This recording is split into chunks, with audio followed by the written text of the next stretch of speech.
a gente tem que fazer uma avaliação.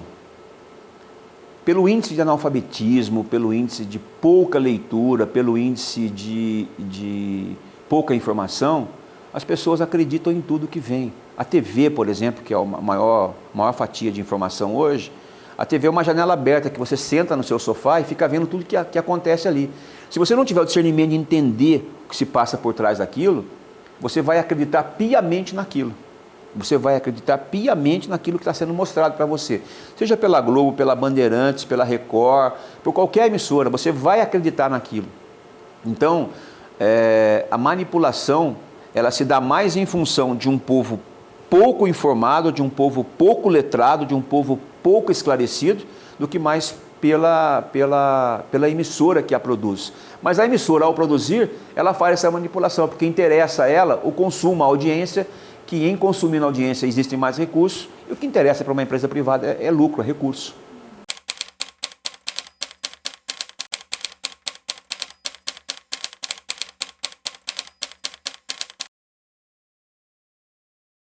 Em que pese a gente ter regulamentado uma série de fatores no Marco Civil da internet, eu penso que as redes sociais, em especial o Facebook, é uma ferramenta que ainda é utilizada de forma errada. As pessoas tendem a acreditar em tudo que você posta no Facebook, né? Sem uma comprovação, sem uma idoneidade. E o Facebook muitas vezes é um instrumento de vingança. Não é vingança pessoal, mas é vingança de grupos, é vingança de partidos.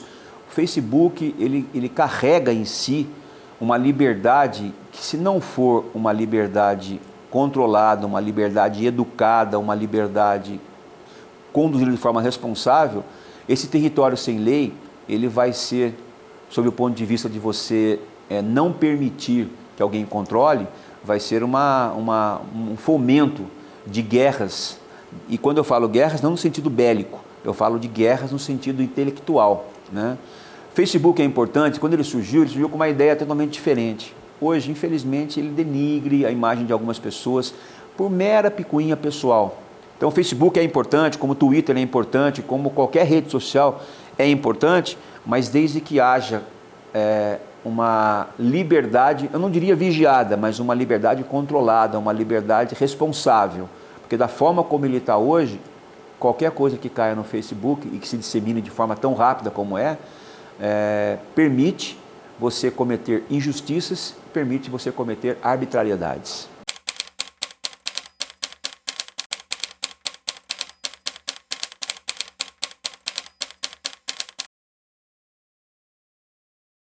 Não, eu acho que não.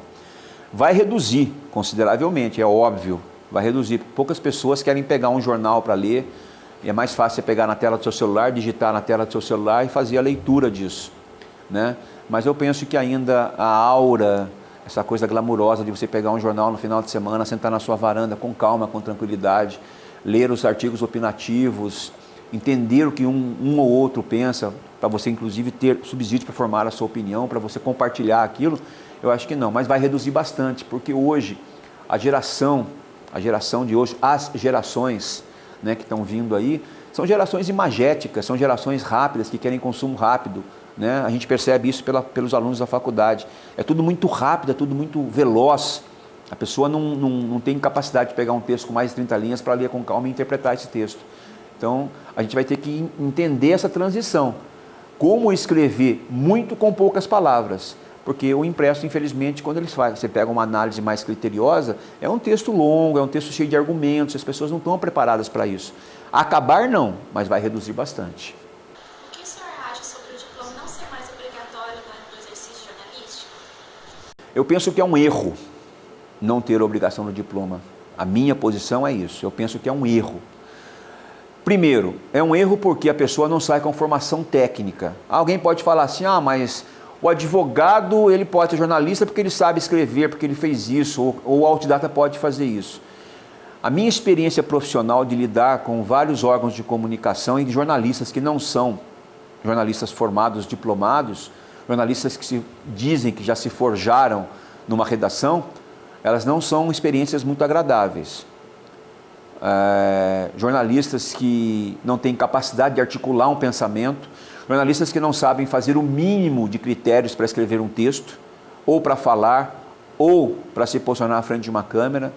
Então, eu penso assim, eu entendo que a formação acadêmica ela é ponto principal para você ter qualidade técnica, operacional, e científica e até mesmo intelectual, para exercer uma profissão, para exercer aquela profissão. Alguns defendem o seguinte: se o cidadão fizer um curso de ciências sociais, depois fazer uma pós-graduação em comunicação, ele poderia se tornar jornalista. É uma discussão que pode ser feita, é uma discussão, mas eu penso que na base ele tem que ter noção daquilo que a profissão oferece, na base, ou seja, na faculdade.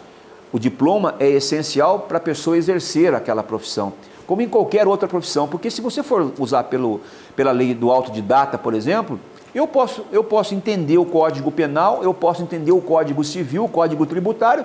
Alguém vai me dar o OAB para eu advogar? Alguém vai me dar o OAB para eu poder chegar no tribunal e defender a minha retórica com um juiz à frente de um juiz? Não vai dar. Por quê? Porque para direito você precisa ter conhecimento não só dos códigos que regem esse país, os códigos de direito, mas precisa ter toda uma história, entender todo o processo para você poder fazer, senão fica fácil, fica muito fácil.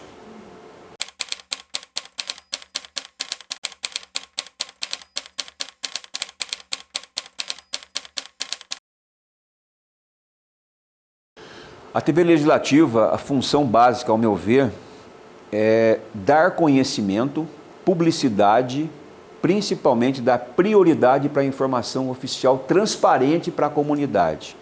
Por ser uma TV que é gerenciada com recursos públicos, totalmente públicos, esses recursos advêm da contribuição da população através de seus impostos, eu penso que ela tem a função social de informar com responsabilidade, mas mais do que isso, abrangentemente informar tudo o que acontece em nível de legislativo e, se possível, da fiscalização do executivo.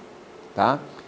Ela não é uma TV que serve especificamente a interesses políticos, ela tem que servir a interesses da sociedade. Por isso ela é importante, ela tem uma função importante. A gente não tem esse conceito ainda de TV pública, né? Diferente do que tem a Europa, por exemplo, com a BBC e com outras TVs públicas. A nossa TV pública que parece que caminha para esse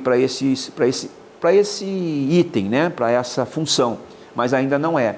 A TV, de uma forma geral, a TV pública, as TVs câmaras, Câmara Federal, TV Assembleia, as TVs câmaras regionais, as TVs câmaras locais, ao meu ver, precisariam fazer isso, precisariam ser mais abertas, ter mais informações nesse sentido e, logicamente, ao fazer isso, abrir mais espaço para que a população se manifeste.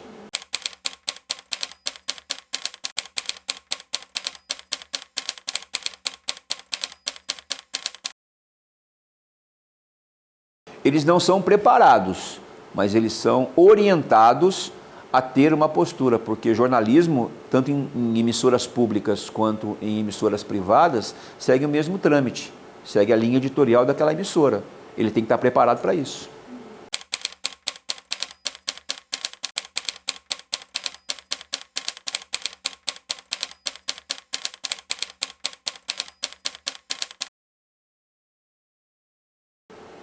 Ele tem duas opções, vou ser bem honesto com você. Se ele não compartilha daquele pensamento, ele tem que pegar o boné dele e ir embora. Agora, se ele é uma pessoa que consegue entender o posicionamento, mesmo sendo de esquerda, e consegue produzir textos isentos que possibilitem a linha editorial daquele produto, daquele jornal, ele pode até ficar, embora a sua posição pessoal não possa interferir na sua posição profissional. Mas é muito difícil, é muito difícil. Se o cara quiser ser um jornalista de esquerda, ele diz, monte um blog, faça um blog, aí para ele fica mais fácil.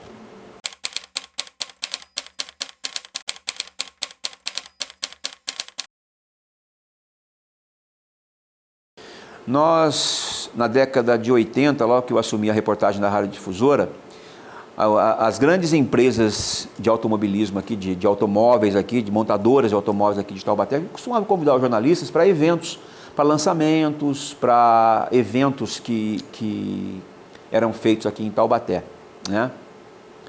E toda vez que convidava todos os órgãos. Convidava a Rádio Difusora, a Rádio Cacique, o antigo jornal Gazeta de Taubaté, o jornal, na época, o Vale Paraibano, hoje o Vale, convidava as emissoras de TV que existiam na época, que na época não era Vanguarda, era TV Globo, Vale do Paraíba. Convidava todo mundo para fazer alguns eventos. E nesses eventos eram precedidos ou de almoço ou de um brunch, um café bem farto. Quando as coletivas eram antes do almoço, por volta de 11 horas, lotava. Ia o editor, o diagramador, o office boy, o entregador do jornal, ia todo mundo. Ia todo mundo, inclusive os jornalistas de um determinado jornal aqui de Taubaté. Quando a coletiva era 4 horas da tarde, que não tinha almoço, que não tinha nada, só ia quem se interessava pela informação. Quem se interessava pela informação que era importante para a cidade. Um motor novo, um investimento e tudo mais. Porque senão esses jornais que quando não tinha almoço, esperavam chegar as informações, os press releases na época, e publicavam na íntegra os press releases. E aí, num determinado momento, em conversa com 2 jornalistas, o Levi Breteric e o Diniz Júnior, eu comentei, nossa, aqui em Taubaté é difícil, né? A imprensa de Taubaté só vem quando tem rango. Na época a gente usava a palavra rango. A imprensa, eu comentei isso e falei assim, a imprensa de Taubaté é movida a rango. Aí isso foi perpetuado pelo Diniz Júnior nas colunas que ele fazia, né?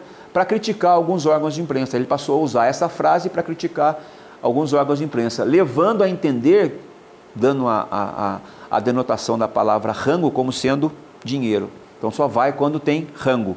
E isso foi usado indevidamente, pelo ex-prefeito Bernardo Ortiz em vários comícios que ele fez, quando na época se fazia comício, que ele era muito criticado pela imprensa, ele usava essa frase nos comícios dele, que era usada indevidamente, para criticar alguns jornalistas que ele não gostava. E aí a frase se perpetuou por esse prisma. A imprensa é movida a rango.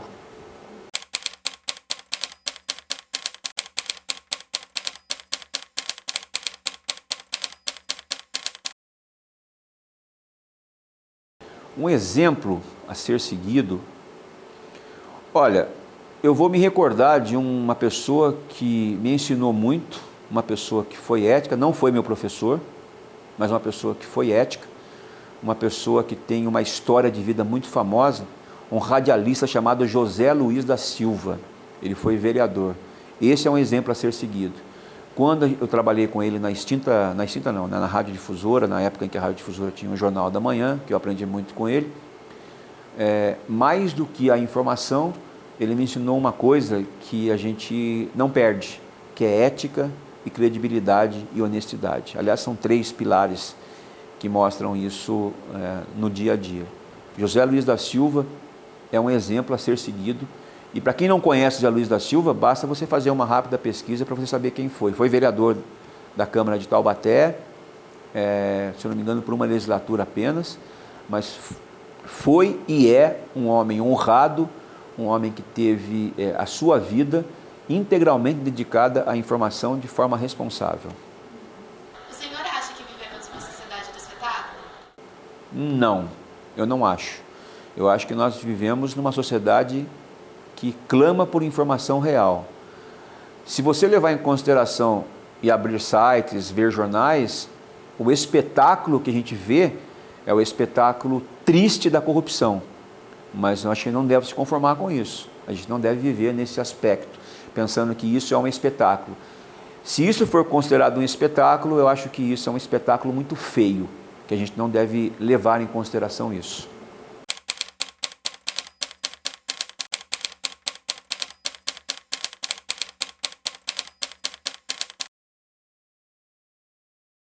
Sabe o que eu penso? É que, infelizmente, a sociedade, ela não quer ver contos lindos de Branca de Neve e os 7 Anões, aqueles contos que terminam com finais felizes. Meio que, de uns tempos para cá, a gente está percebendo que a sociedade quer ver sangue, quer ver o quanto pior, melhor. E isso faz com que notícias boas que aconteçam não recebam o mesmo tratamento que as notícias ruins que acontecem. Sinceramente, eu não saberia lhe explicar academicamente por que isso ocorre, mas a impressão que dá é que tragédia desgraça fala mais alto, quando não deveria ser assim, não deveria ser dessa forma, mas infelizmente a gente percebe que é muito, para algumas pessoas é muito mais prazeroso ver que uma senhora que foi tirar o dinheiro no banco, teve o cartão clonado e a pessoa roubou 13 mil dela, ficar com dó daquela pessoa, mas ao mesmo tempo falar, pô, aquela pessoa poderia ter sido mais cuidada e tal, do que saber, por exemplo, que muitas vezes o aparato policial fez um trabalho e prendeu aquele estelionatário, né? Que seria de uma forma bem simples dizer que existem as pessoas que correm mais atrás da informação ruim do que da informação boa. Mas não devemos confundir, não devemos confundir. A informação boa não é aquela que me faz alegre ou que me faz feliz. A informação boa é aquela que me dá a possibilidade de construir a informação no meu dia a dia, que me dá a possibilidade de pensar, refletir e aprimorar o meu conhecimento, a minha vida, a minha experiência e principalmente a minha vivência em sociedade.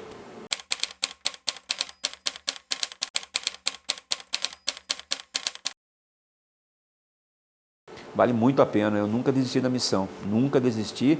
E quem se forma, quem cumpre a sua missão de se formar, tem que pensar que ser jornalista é uma missão muito linda, muito legal, muito bacana, desde que feita com responsabilidade. Porque da mesma forma que você ajuda uma pessoa, se você escrever palavras que não condizem com aquela realidade, você destrói uma pessoa, destrói uma família. Vide o caso Escola Base de São Paulo, onde se destruiu duas famílias e esse marco da escola base ainda reflete em nossos dias. Responsabilidade acima de tudo. Vale a pena ser jornalista. Responsável, consciente, coerente e principalmente verdadeiro. Qual o papel do jornalista no mundo multimídia de hoje? Aprimoramento profissional sempre. Ele tem que estar preparado para escrever, para falar. Ele tem que estar preparado para ser jornalista 24 horas, igual o sacerdócio de um padre. Ele tem que estar preparado para fazer tudo. No mundo multimídia, ele tem que estar preparado para todo esse conceito, essa avalanche que acontece no dia a dia, sempre.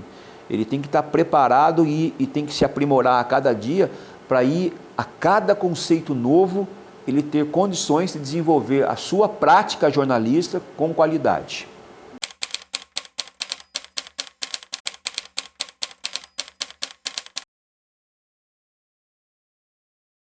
Aliás, teve um muito engraçado, e esses momentos engraçados acontecem logo no início da carreira da gente, né? No início da minha carreira eu contei uma história que me marcou, que foi o caso lá da família que foi assassinada na Estrada do Barreiro. E um ano depois desse episódio, um momento muito engraçado, mas muito engraçado, que depois eu fiquei vermelho, mas ao mesmo tempo depois eu dei muita risada. Eu cheguei na redação da Rádio Difusora, era 5 para 6 da manhã, o Zé Luiz da Silva, qual me referi, um dos jornalistas que eu mais respeito, falou: Robson, o ex-prefeito José Ribeiro da Cunha acabou de falecer, o corpo vai ser velado na Câmara Municipal. A Câmara Municipal era na antiga Rua Pedro Costa, onde hoje existe um estacionamento. O José Luiz falou: você pega a viatura, vai lá, vamos cobrir, vão dar vários políticos lá. O José Ribeiro da Cunha, o prefeito Juquinha, foi um prefeito assim que teve uma história muito legal em Taubaté, uma história muito rica politicamente. Vá lá e faz lá a conversa com os políticos. Aí eu peguei e fui na minha inocência. Cheguei lá, posicionei a viatura, naquela época a viatura tinha um fio, você puxava o microfone, não tinha rádio HT, e me posicionei bem na entrada da Câmara, assim, onde os políticos estavam passando. Então começou a passar vereadores, começou a passar uma série de pessoas da sociedade que vieram se despedir do vereador Juquinha. Ele tinha morrido a noite anterior, então o corpo foi levado para a Câmara, eu estava lá. Eu estava empolgado, né, porque era a primeira cobertura que eu ia fazer ao vivo, de um político e tal. Aí, na época, o também falecido vereador Adão Nery da Silva, ele estava presente, ele estava chegando, todo emocionado. Eu me comuniquei com a central da emissora e falei: olha, estou pronto aqui para entrar. O Zé Luiz entrou no ar, todo comovido, né, com a morte do cara e tal. Quando ele entrou, eu lembro até hoje da forma como ele me chamou: Robson, as informações da morte do ex-prefeito Juquinha. Eu entrei assim muito alegre. José Luiz, é com muito prazer que nós estamos aqui. Aquilo foi marcante. Eu falar, pô, eu depois cheguei na redação, os caras me mostraram o áudio. Falou, Robson, você vai num velório de uma pessoa que morreu e fala que está com muito prazer lá. Daí isso foi uma coisa assim, cômica, nós demos muita risada, mas todo mundo começou a me chamar de um repórter que tem prazer em velório. Daí aquilo foi marcando, mas depois passou e tal, mas foi assim, um fato que todo mundo deu risada depois. Vários, inclusive, tem alguns ouvintes que ligaram depois e fizeram críticas muito fortes. Mas eu era inexperiente, foi cômico, a gente deu muita risada depois disso. Foi um episódio muito ruim, muito cômico que aconteceu. Eu queria agradecer primeiro as perguntas, eu acho que são perguntas pertinentes, as pessoas têm dúvida com relação ao papel da imprensa, como qualquer outra profissão.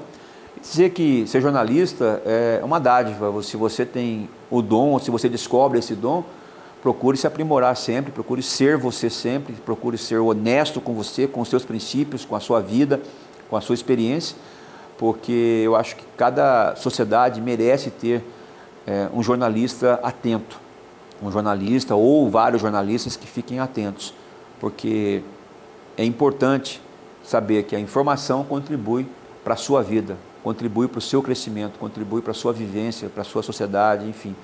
Ser jornalista, acima de tudo, é uma vivência incrível que as pessoas que estão hoje se formando têm que entender, olhar para esse lado.